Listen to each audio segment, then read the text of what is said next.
Shalom Bapak Ibu Saudara yang terkasih, salam sejahtera dan salam sehat bagi kita semua.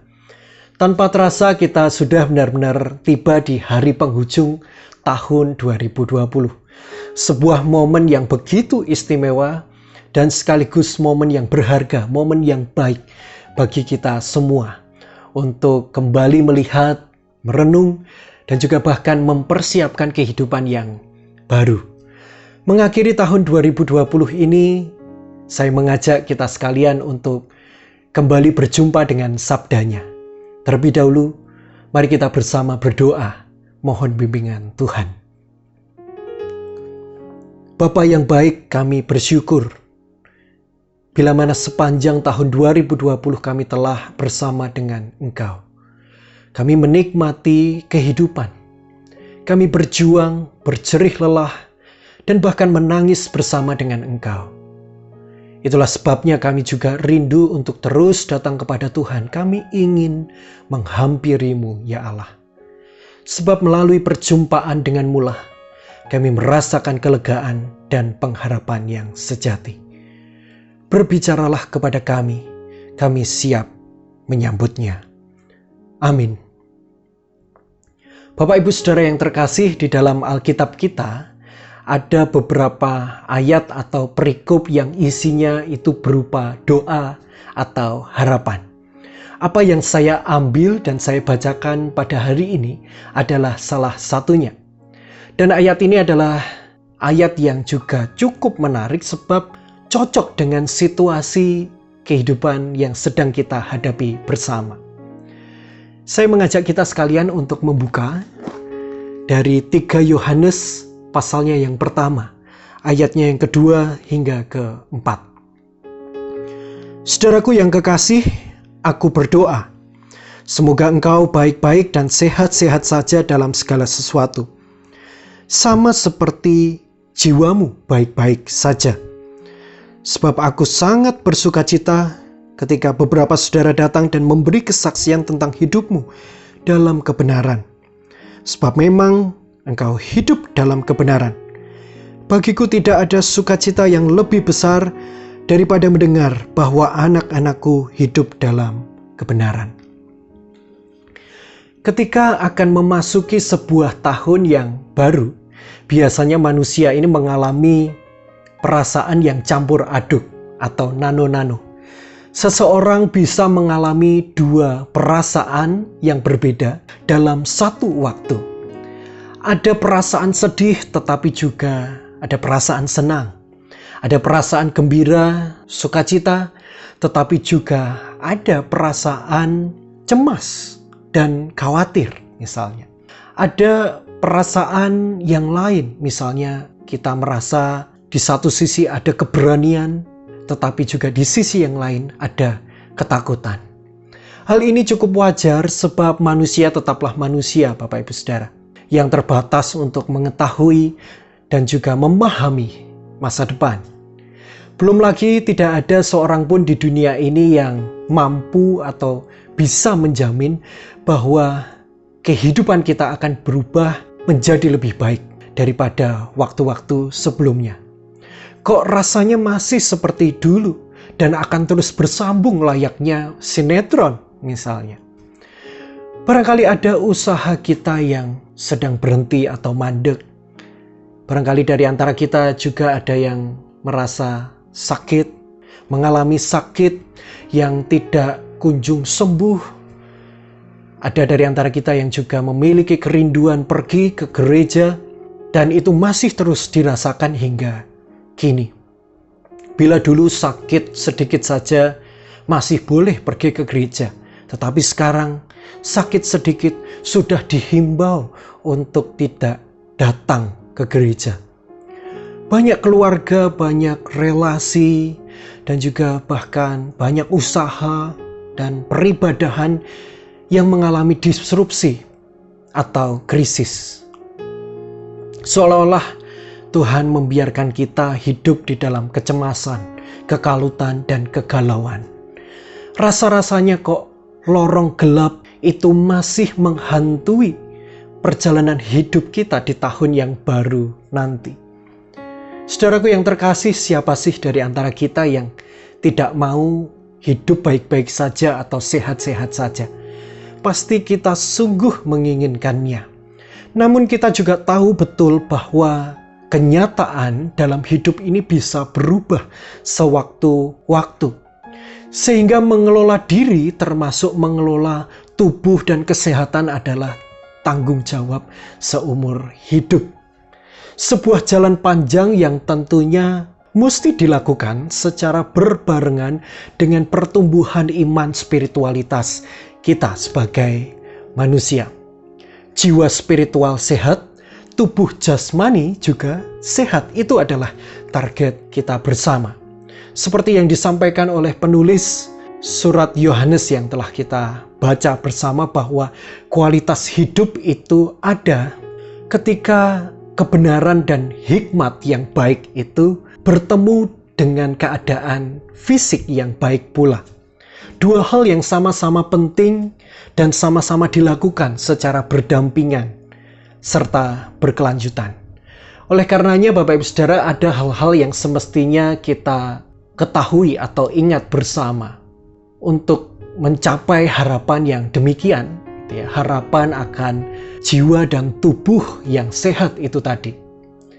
Saya langsung terpikir dengan salah satu gereja yang bernama Gereja Advent Hari ke-7. Apa yang baik dari pengajaran mereka, salah satunya adalah bagaimana mereka ini menghayati dan menghargai kesehatan sama seperti mereka menghargai iman spiritualitas mereka. Gereja Advent ini terkenal dengan pesan-pesan kesehatannya, Bapak Ibu Saudara. Sehingga di dalam prakteknya secara ketat, mereka mengatur kehidupan bergereja mereka sedemikian rupa, gitu ya. Misalnya mereka dilarang untuk merokok, mereka tidak boleh minum-minum beralkohol, mereka juga didorong untuk menerapkan gaya hidup yang sehat dengan mengkonsumsi makanan-makanan rendah lemak seperti kacang-kacangan atau polong-polongan, gitu ya. Kita biasa menyebutnya dengan istilah vegetarian. Maka tidak heran jika ada sebuah penelitian yang mengatakan umat jemaat gereja Advent itu cenderung 4-10 tahun lebih lama dibandingkan umat dari gereja-gereja yang lain. Nah, Bapak Ibu Saudara yang terkasih, tentu saya tidak ingin mengatur Bapak Ibu Saudara layaknya gereja Advent itu tadi. Tetapi sebagai bekal memasuki tahun yang baru, mari kita semua belajar dari pola hidup mereka, yaitu biasa disebut dengan New Start. New Start ini adalah sebuah akronim atau kepanjangan. Ada kepanjangannya, Bapak Ibu. Huruf yang pertama adalah N, yaitu yang berarti nutrition atau nutrisi atau gizi. Tubuh manusia ini adalah seperti sebuah mesin, gitu ya, yang berjalan terus-menerus 24 jam kali 7 hari. Oleh sebab itu, Bapak Ibu Saudara, nutrisi atau gizi yang seimbang ini menjadi suatu hal yang sangat penting. Manusia terus didorong oleh orang-orang pakar-pakar kesehatan untuk memperhatikan hal-hal seperti protein, karbohidrat, gitu ya, mineral dan vitamin secara seimbang. Lalu huruf yang kedua adalah E. E ini adalah exercise atau olahraga atau latihan, saudara. Bapak Ibu Saudara, enggan, lelah, dan malas bergerak itu adalah sumber atau pangkal penyakit. Kita tahu betul itu. Tubuh manusia itu perlu untuk terus bergerak sepanjang waktunya. Jika kuat naik tangga misalnya, mengapa kita naik lift? Misalnya ketika kita pergi ke swalayan atau ke mall, gitu ya. Atau misal contoh yang lain, ketika kita ingin pergi ke suatu tempat, jika tempat itu sebenarnya tidak terlalu jauh, mengapa kita tidak berjalan saja? Hal-hal seperti ini mereka perhatikan. Lalu huruf yang ketiga adalah W, yang artinya water atau air. Sudah pasti air ini diperlukan oleh tubuh kita sebagai manusia. Air ini membantu tubuh kita untuk menyalurkan zat-zat yang penting dan bahkan mengatur suhu tubuh kita. Huruf yang selanjutnya adalah S. S ini adalah sunshine atau sinar matahari. Tubuh kita itu memerlukan sinar matahari untuk memperbaiki dan memelihara sistem kekebalan tubuh kita. Oleh karenanya Bapak Ibu Saudara, baiklah seandainya kita pagi-pagi kita sedikit berjemur begitu ya. Sebagai bagian dari gaya hidup yang sehat, pola hidup yang baik. Lalu huruf yang selanjutnya adalah T, yaitu temperance. Secara sederhana, temperance ini diartikan sebagai pola hidup yang wajar dan waras. Ini menarik. Tidak hanya wajar tetapi juga waras. Itu artinya kita butuh hikmat untuk mengetahui Bapak Ibu kapan kita harus melakukan ini dan itu secara seimbang dan sehat. Lalu huruf yang selanjutnya adalah A yang berarti air atau artinya adalah udara. Manusia juga membutuhkan udara yang segar. Maka bolehlah kita juga sekali-kali dan bahkan secara rutin kita pergi ya, misalnya ke satu tempat yang udaranya cukup bersih, itu juga bagian dari pemeliharaan anugerah Tuhan. Atau paling tidak kita pagi-pagi kita keluar, kita merasakan udara yang baru, udara yang bersih. Lalu huruf yang selanjutnya adalah R, yaitu rest. Artinya adalah istirahat.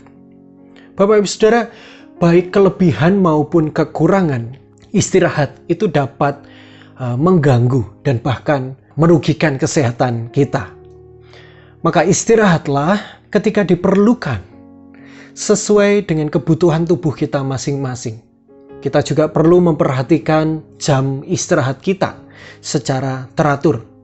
Bukan berarti ketika kita bekerja seharian, gitu ya, lalu besoknya kita juga tidur seharian. Itu bukanlah jam yang teratur.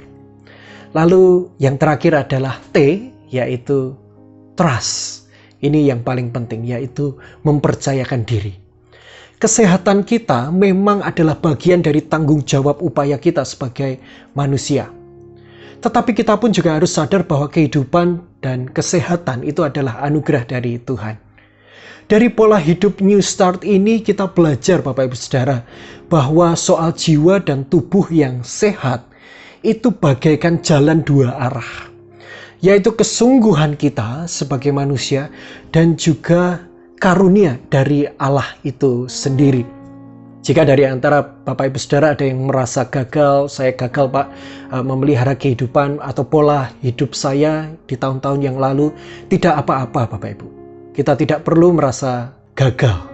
Selalu ada waktu untuk kembali memulai. Selalu ada waktu untuk merubah kehidupan. Sama seperti bacaan kita tadi, biarlah itu juga menjadi harapan dan doa saya untuk Bapak Ibu Saudara sekalian. Semoga kita semua terus dalam keadaan yang baik, yang sehat di sepanjang hidup kita.